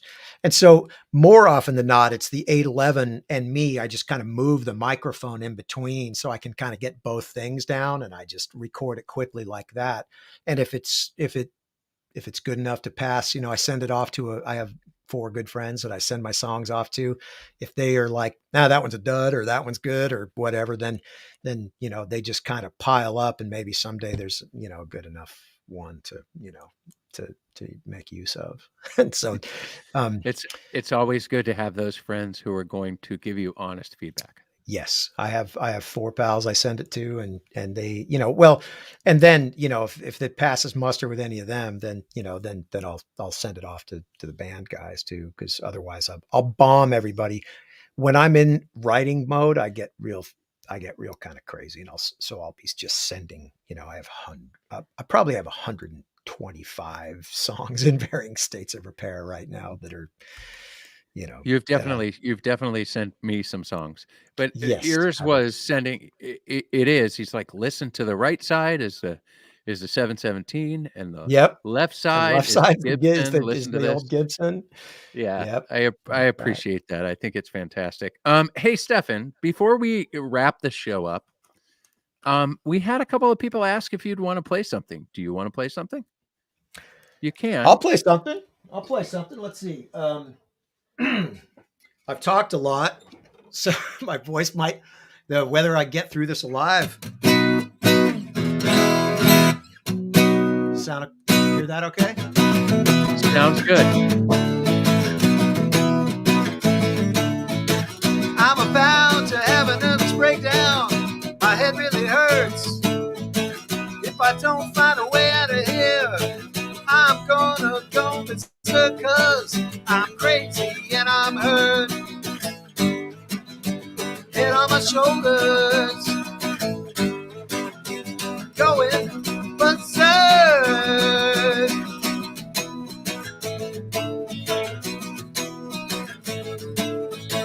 I hear the same old talk, the same old lines. Don't tell me that today, if you know it's good for you, you'll get out of my way, 'cause I'm crazy and I'm hurt. Head on my shoulders, going berserk.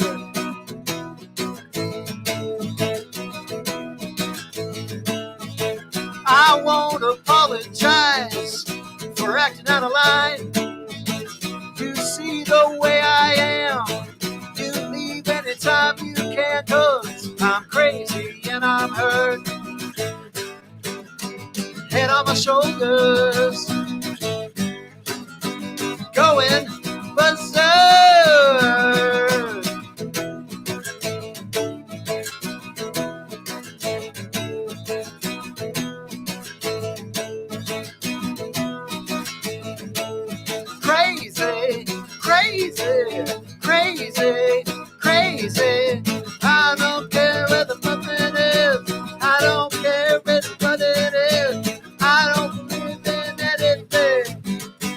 Okay,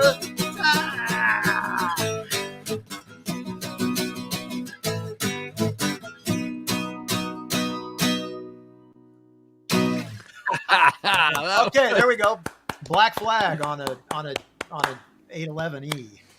That made my whole life complete. Actually, So awesome. that was a person right there. You see a lot of people out there who I know, right? Still Stephen, straight from Canada. Holy smokes, that is awesome. The zoom pedal was in full effect, but it was like perfect for punk rock. So I Yeah. Right. oh man, that was you Anyway, have a Black goofy. Flag tattoo. You're allowed to do I it. do. Oh yeah, totally. No, I mean, I'm few people have probably studied that, you know. The only person that really knows how to play that stuff perfectly is actually Bill Stevenson. He knows every iota of how Black Flag's guitar parts are played. And so, you know, I had access to somebody who really knew what was going on. Because if you listen to those records, it's just like, you know, like it's an explosion. So it's, Oh man, that was Mom. You have no idea. I'm going to call you after the show, and I'm going to be blushing and just super happy, and it's going to be late where you are, and I don't even care. Stay awake, Mom. I'm coming at you. All right. Okay. Thanks for your patience, Mom. Sorry about that. I agree. Gotta say, this has been fascinating. What I really was trying to do here is, you know, a lot of us grew up with punk rock, and punk rock has this. Some people have a bad taste in their mouth because they may see a guy with a mohawk, or they may see the music may be a little bit too heavier than they're used to, right? And this is just what we're saying. This is what I grew up with. I had brothers. I had an older brother. My oldest brother introduced me to the Dead Kennedys and Fishbone on the same day. And That's so rad. it was like a magical thing. And Mom, you just witnessed Black Flag live. So that was fantastic. That's pretty goofy. That was fantastic. All right. You know what time it is. So usually we have our co-host Lindsay Love on the show, and she does a segment called Lindsay's Question. Well, Mike Venezia down in the corner, Roger's dad, is going to fill in for her. He filled in last week. So we're going to do a little segment right now called Lindsay's Question, or Lindsay's Question, the Mike Venezia version. All right. Andy, do you have a song?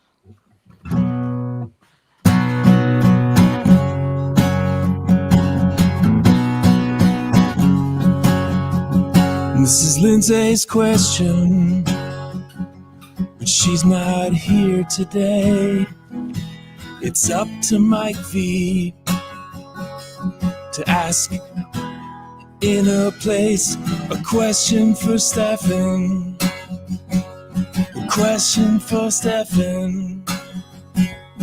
Question for Stefan. Woo! Mike, it's your turn. Go ahead.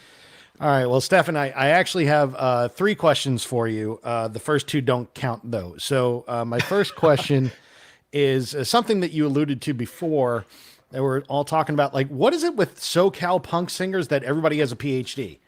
You know, and why does it seem to be like a West Coast thing? Like, if we look at like Bad Brains, Dr. No was not a real doctor. No, but, he wasn't a doctor. Yeah. No, but you know, and it's not like Jimmy G from Murphy's Law is like, you know, giving dissertations and being published. So what is it with SoCal punk bands that everybody's got to be a doctor? That's like a prerequisite to be a singer, it seems, in SoCal punk bands. So and that that's one funny, actually, you know, thinking about it, Greg, you know, there were the ones I mentioned earlier, the 3 that I know there, but there's also Greg Turner from the Angry Samoans. He's, I believe, a doctorate. I think he might teach mathematics. I don't remember, but yeah, weird, right? Because that's another Southern California guy. And, you know, but what's funny though, I think more than anything, more than the fact that it's a localized thing, I think it's a time thing, because, you know, all the punk rock from that place at that time, there was no expectation that any of us would be doing it 40 years on. And so it was wise to cultivate multiple options. Right. well, there you go. That So seems to be fair. And I mean, you know, Milo was absolutely into science. I mean, punk, singing in a punk band was his like just kind of fun thing to do. Now, as it turned out, he loved it, and he ended up loving it probably more than his science career. And so it so happened that he was, DuPont, who he'd worked for 20 years, he graduated, he got his doctorate, and then he took a year off, and we made the Everything Sucks record and toured for a year. And then he went, to go work at DuPont, worked there for 20 years. And so the first few years we've been, since we've been active again, he was still working there. Well, right. This is so weird. He got like laid off, and he was like, yes, because, originally Descendents was like, kind of very, very much a plan B that, he wasn't even like trying for. It was just kind of like, I was into it. I loved it. I'm proud of it. It's hugely important to me. But, so, it's sort of, he got dumped back into it, and he's just like, this is great. I love this because, science, I think the way he's described it, rather than doing the science, the only thing, eventually all roads lead to becoming a manager. And he hated the administration part of it. He hated running the lab. He just wanted to do the science. He loved the science part. And so I think, as it turns out, plan B was actually kind of like, I think at a certain point he realized that he wished he would have stayed doing it, and he never felt like he could. It was like, I can't just be in a punk band. Can I really do that? But sure enough, you can totally do that. I love it. Amazing, right? But yeah, you're absolutely right. Yeah, weird that now that you pointed out, it is all Southern California guys, right? Yeah, exactly. Like again, I grew up in New York. East Coast, New York hardcore. Nobody was a PhD candidate. Yeah, Harley ain't going there. No, but in New York they can punch harder. Yeah, this is true. Probably. Actually, it was more like getting kicked in the head at CBGB's on a Sunday matinee. Yeah, it's just it's not kicked in the head at the Quicksand show. No. At the Quicksand show, it's not kicked in the head intentionally either. I want you guys to know that. No, it's during crowd surfing. Oh no, you just want to get kicked in the head. Yeah, there's no malice here. When people are running on heads, it's just part of what you do. It looks way more aggressive. A little excited. All right, Mike. Next question. All right. Next question is, who is the Descendents fan that scares you the most, and why is it Ryan McMullen? No, actually, so that was question 2. But question 3, which is the real question, the real crux of all this here. Now, you've obviously been playing guitar for years. You've played in many different bands. If you had to pick one band throughout history, whether they're in existence now or not, they had to have been a band, though. It's not something that you would just put together, and you had not played with them previously. What band would you love to have played in? Oh, wow. Geez. Charlie Sexton is on tour right now with Elvis Costello. I know I keep coming back to Elvis Costello, but that's probably the gig that I could really sink my teeth into that. He's doing that now because, Elvis is a fantastic guitar player to me. He doesn't really need anybody else necessarily, but if you're going to get someone, hey, Charlie Sexton's a badass, get that guy. Absolutely. But, man, that in that early run, with, because for me, I love tons of his records, but there's something special about this year's model, that record. And just where the band was, what they were doing, the energy level they played with at that time. Pete Thomas on the drums. Oh man. Bruce Thomas on the bass. I mean, it's just mind blowing. And oh boy, I could sink my teeth into that. I would love that. Nice. A little, I'm going to make Andy Powers a little cooler for you, Stefan. The ukulele that Elvis Costello uses was built by Andy Powers, and it is that's awesome. Andy Powers' ook before he worked at Taylor. So, before he worked at Taylor. Yeah. Wow. Oh, that's awesome. Yep. It's special, and he can email Elvis Costello if he wants to. I don't know. Hey, I don't know Beck, if he can. Everything okay? I Yeah, don't know if they maybe could, not. you But, know. but there's that whole 1 degree of separation thing. My pal Tim Dove, who works at who's an artist rep, Music Man. Yep.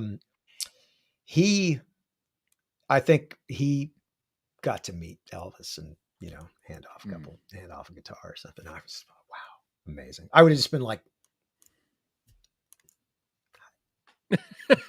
it's like This is fantastic. All right, we're gonna move the show along. We got to get to the next part. sorry, This yeah. next part, no, I should have forewarned you guys. Like I am long-winded. no, this is amazing. It's been a long show, not as long as a Bob Taylor show. If Really? Bob Taylor's Is on, Bob- oh yeah, Bob Bob go likes off? to go. Bob likes to go like 2 hours. So next time Bob's on, we'll bring you back. Okay, And that sounds good, and it'll be a 4-hour show with the two of Yeah, us together. it's fascinating for sure. So this next part of the show is called 2 Minutes of Sports. I don't think we need a useless clip, Gabe. Let's just go to the song, Andy.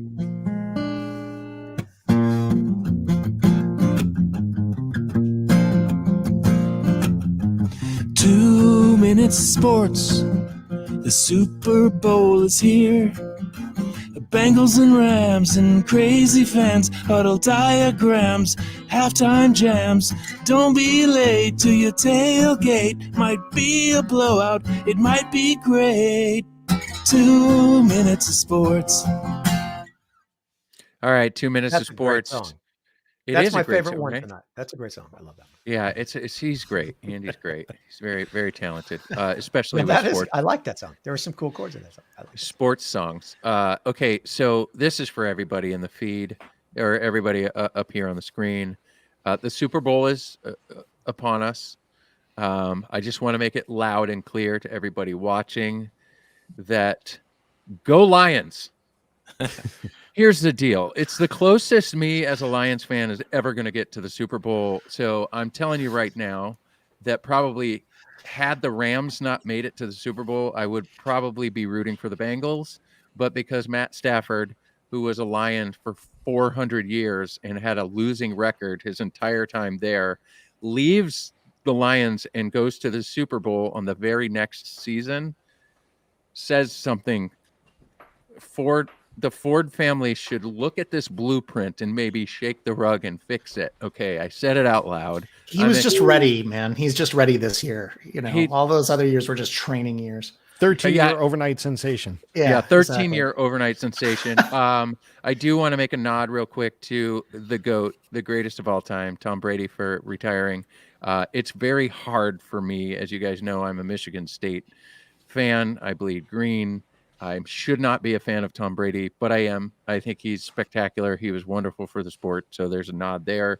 The halftime show, Mary J. Blige, Snoop Dogg, Dr. Dre, Kendrick Lamar, and Eminem might be the best halftime show lineup I've ever heard. We'll see how this goes.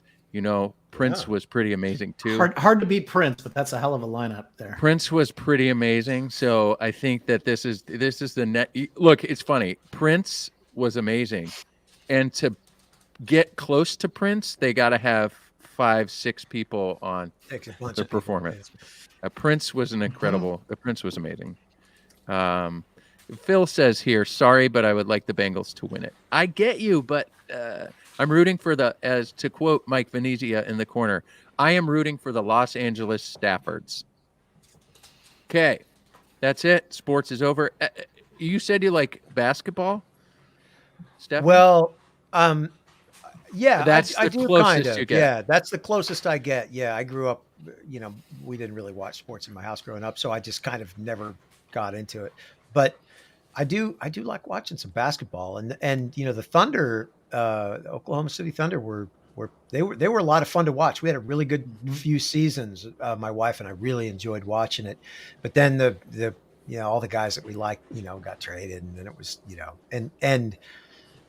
and then we just kind of fell off of it. Started watching British baking shows instead. Yeah, baking shows are pretty good. In fact, if this primetime thing doesn't go too well, we're going to change it to a cooking show called Brine Time. Jay, like can it. I say one thing? I need to say one thing here. I see people in the feed and they're saying, "Oh, the Bengals. I hope the Bengals win. I hope the Bengals win." This just needs to be said. I'm sorry. I'm happy that Joe Burrow is there. But let me just say something. The Bengals had me until they started chanting "Who Dey." Okay? I don't know what this war cry is, this "Who Dey," but the New Orleans Saints own "Who Dat." Okay, and "Who Dey" just sounds like a discount, no frills version of "Who Dat." Get your own war cry. Come up with something else to say. You don't need to be saying "Who Dey," and then you get Icky Woods up on the stand giving the "Who Dey, Who Dey, Who Dey." Who are you? Nobody cares. Let's just go get a new war cry. Go Bengals. Go somewhere else. Los Angeles Staffords for the win. Thank you. They've been doing it for years, Mike. Just nobody cared. Exactly. So why start now? Come up with something else original. Oh, goodness gracious. This is so good. Phil, I don't know if that LOL was for Mike's rant, but that it was timely over here. So I know there's a little bit of a delay. All right. All right. We're going to wrap up the show with a little bit of trivia, AKA Evan's question. Yeah, Evan, earlier I goofed up and I saw you. I called it Evan's trivia. Yeah, anyway. I took an Evans question and expanded on it because since he submitted questions originally, we added some. You'll understand the question in a second. So here's how trivia works. Evan is not allowed to answer questions. Gabriel O'Brien is not allowed to answer questions. And Paul Tobias is not allowed to answer questions. Yes, text 1974. Okay. If you get the question right in the feed, Gabriel is going to post it up. And this is a long answer. I'm just warning you now. If you win, send us an email to primetime@taylorguitars.com and we'll get your stuff. That said, beforehand, I recently learned from our logistics team that if you are a winner from Canada, there's been some logistics issues getting you your prizes. So everybody else should be caught up with any sort of shipping over the holiday break. Remember, we focus on shipping guitars, especially at the end of the year. But we will get those things cleared up. I think we owe a couple of gift packs to a couple of people, but you guys, we'll get you your stuff. All right, here we go. Gabriel, would you please post the question for tonight's Evans question? What are the Grand Pacific models in the current Taylor line? Name them, oh man. Most days it don't matter how much useless stuff you know. Here on the Primetime part of the show is Evan's Q. He writes questions for our game, Evan's Q. Yeah, it's really just the same as trivia. Yeah. Rogers had enough. No, it looked like we might have lost the feed for a second. Maybe we didn't. Maybe we did. Did we? It was there. It looks to me it's here. No, I think we may have lost Andy, though. We lost Andy. Evan knows the answer. Man, no one knows the answer. Yeah. Paul Tobias knows the answer. We know. Do we want to let Paul answer this one? No? We could ask Paul to answer this one. If we don't get an answer, quick. Whoa. Did Gabriel. somebody answer? And wait a second. That might be off. We're missing a handful. Yeah, it's close. Sorry, James, you're very close.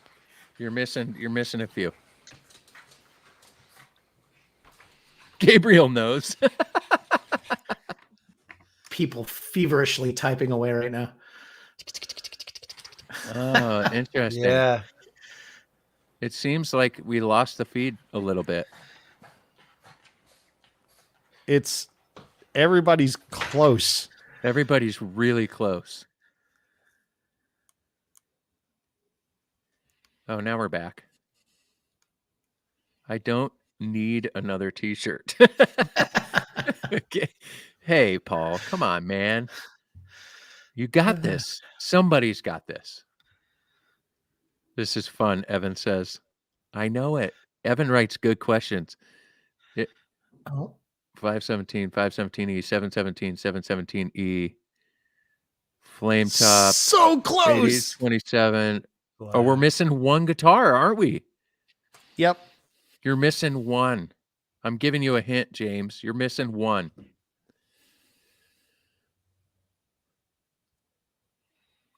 Andy got so upset that he left. Andy left. the suspense is killing me. It's okay. Sometimes his computer blows up. It's because he's up in the Great White North. He's in the North Woods. It's the internet connection. Oh, so close. It's so close. It's like it hurts my soul. It's so close. I think right now it might be unfair. You got a lot of people who are searching right now. We might have to give James the But can we though? I know. Can we? It's not complete. He's But it's so not close. complete. He's so close. You know, it's like Wheel of Fortune. You got to like say the whole word. You know, One you can't more, just- James. There's one more, and you're it's close. So close. Look at Tobias. You can do it.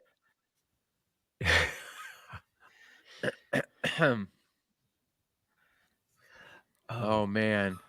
It's like Stefan. it's like you mow the lawn, but you forgot like one strip. Like All that's right. that's where he is right now. Yeah, Craig has a point here. Craig has a point. That this was more cruel than I thought.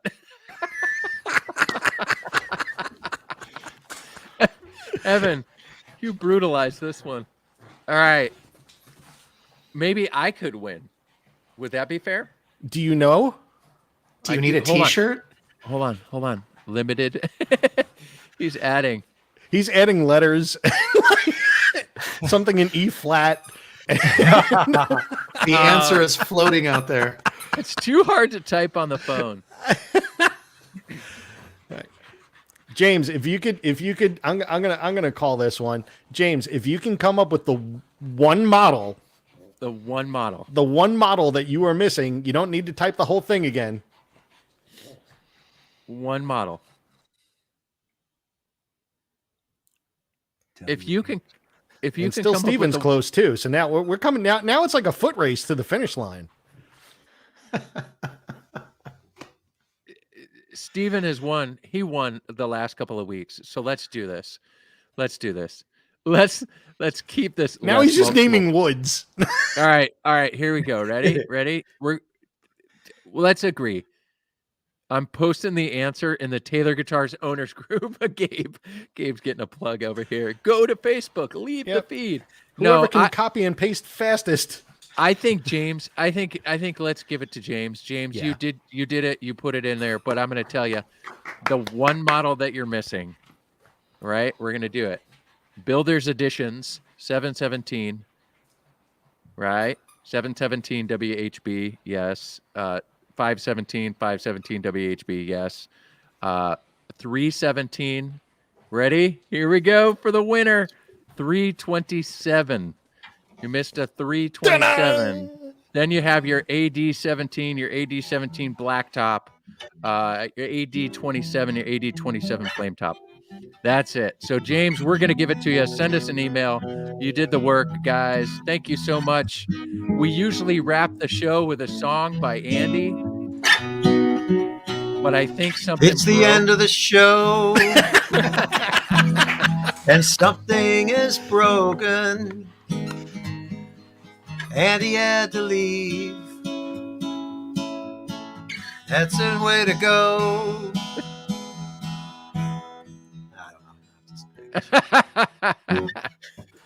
That's all that needs to be said. All I mean, right, that was everybody. great in this Great stuff job because filling it's in. like, right? Isn't this the Yep, 717. the 717? The 717. Awesome. We don't know what happened to Andy. We've never signed off this way. Did the pizza come? The pizza. He's came. on his snowmobile. Delivering We- pizzas on one. We started the show one way and we ended another. Everybody, thank you so much for watching. This has been fantastic. Next week we have an old favorite on, Mr. Carey Too Smooth. The week after that, we are going to have Lisa Aragon from our marketing department. We're going to do a Taylor product launch version of the show. So we're going to talk about everything we do in marketing. So next week, come hang out with Carey. Bring your guitar. He's going to give a couple 3-pointers or do some live lessons. It's going to be pretty fun. Stefan, thank you so much for joining us. It has been a dream come true for a lot of us. Thank here. you guys for having Thanks, me. This Stefan. was a lot of fun. It was a lot You're of an fun. absolute guitar nerd. That was a really long show, and everybody, we love you dearly. Thank Sorry you for about watching. that. Yeah. We'll see you next time, everybody. Yep. Signing Thanks off. so